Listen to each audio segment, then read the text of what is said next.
I want to talk about what you mentioned in terms of the anxiety and the fear, and going out after the losses and stuff. Because Mhm. this year, the awareness month is about well-being. That's the topic that they'll be talking about mainly with regards to this year's awareness. So tell me about that. What do you think in terms of well-being and baby loss? What are your thoughts on that?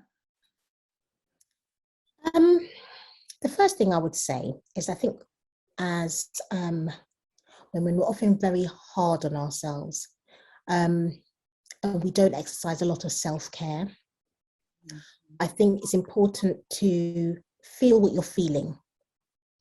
Don't suppress it because you feel like you should have moved on, or you're annoying people with, talking about the situation and like, oh, this again, or you haven't moved on from this,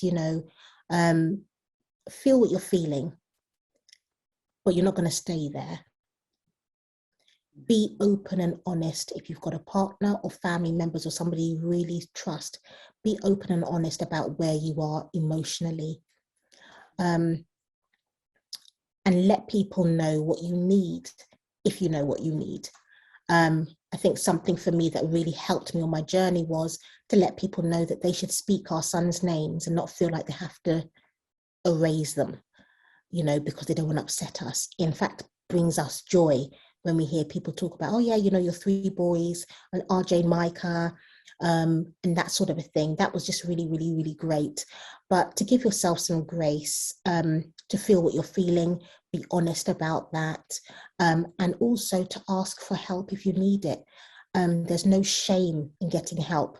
I didn't have any sort of outside help with the loss of our first son, RJ. But when we lost Micah, I think a month later, I had a bit of a meltdown, and I realized I needed to get some help. And I came across a fantastic charity called Crossways, but they're based in Twickenham. And it's not counseling, they call it a listening service.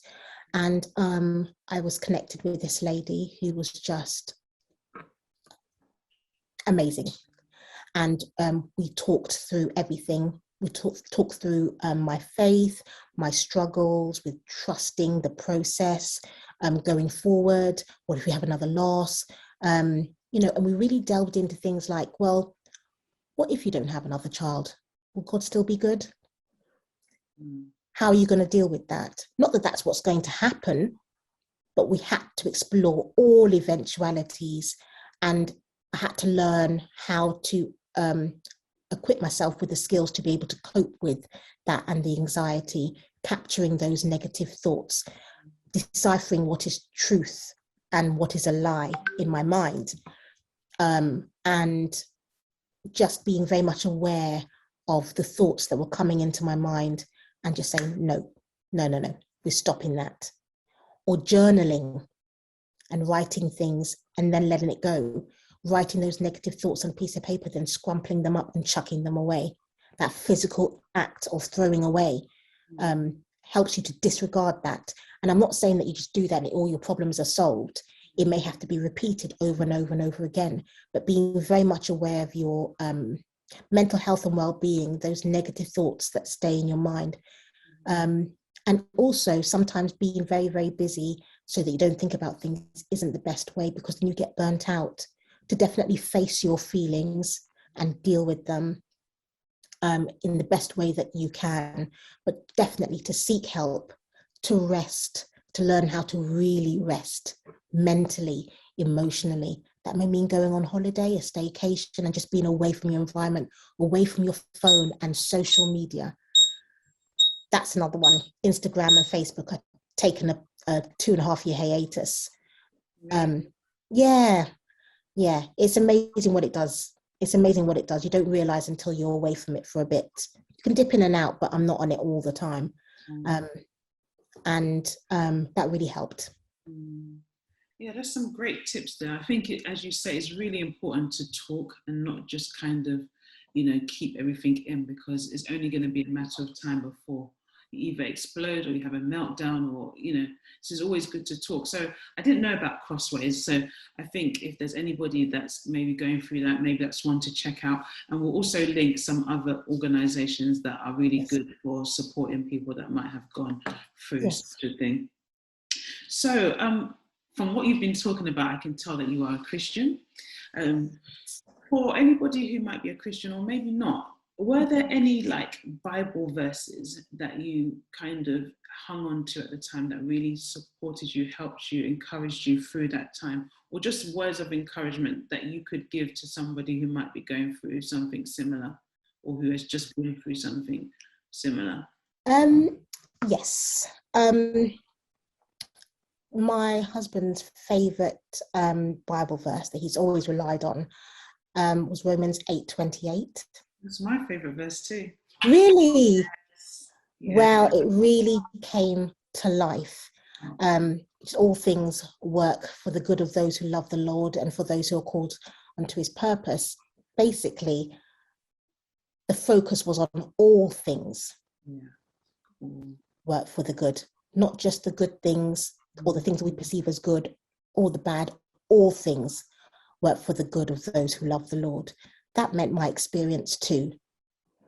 And that gave me hope that this wasn't the end of the journey. This was part of our story.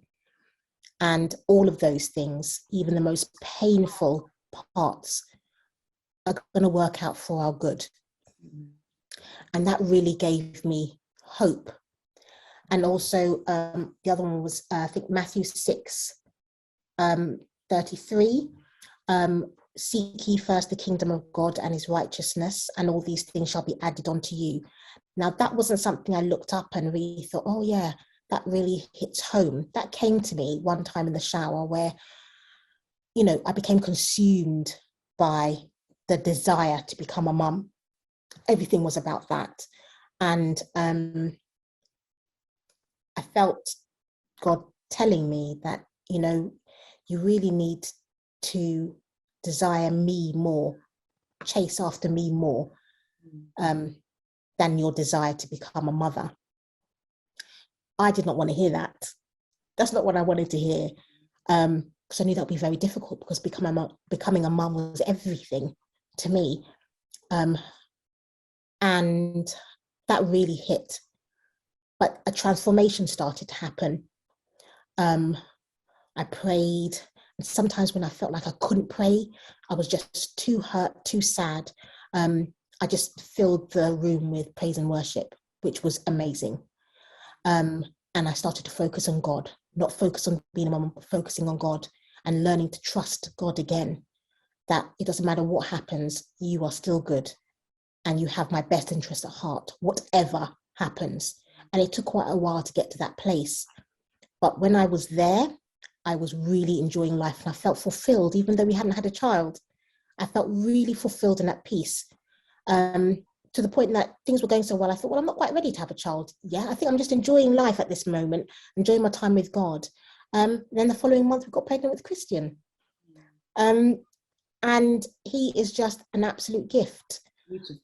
So those were the two verses I think I'd pick up, but definitely the channels of communication open between you and your partner, if you have one, and you and family or close friend, because this whole thing is really a journey, and it's a marathon and not a sprint. So it does get easier. There's never a day that you get over it. There's no getting over it, but you just learn how to cope with it. And in some ways, you know, you'll get to a point where you can just really celebrate your child's life, because that child was inside of you. You know, there was a heartbeat. And even though people didn't get to meet them or know them, and you don't know their character, there was life.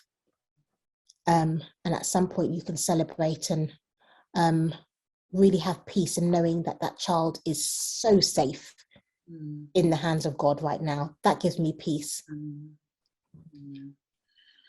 Thank you, Anita. So I'm going to leave you with the last words.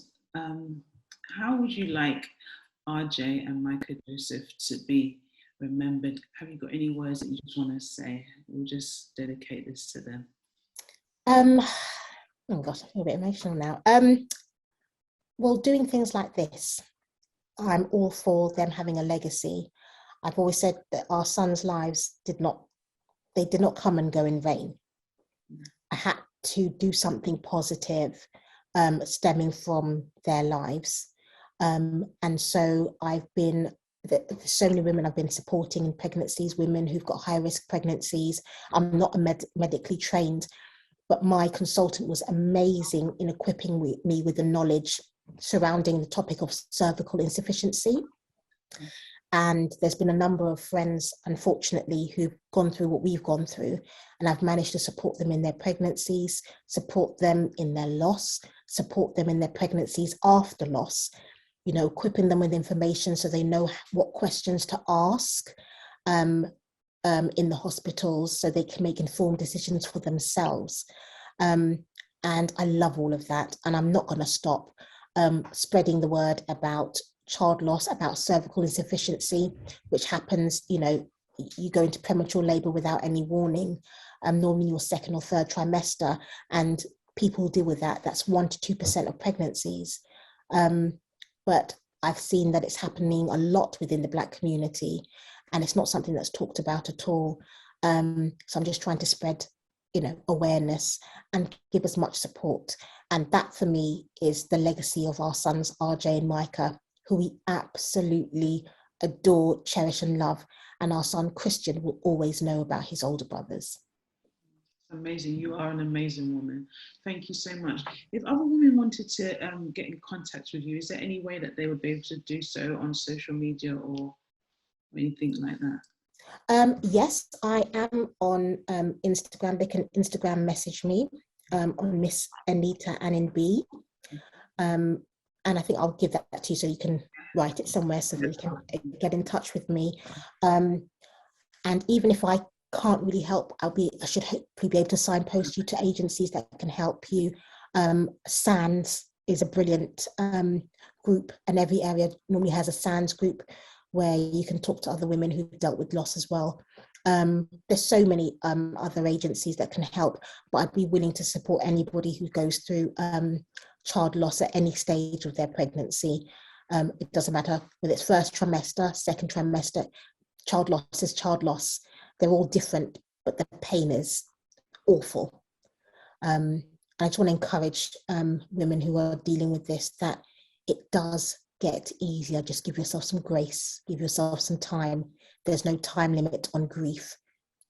Do it how you think is best for you, because no individual is the same as another. Thank you.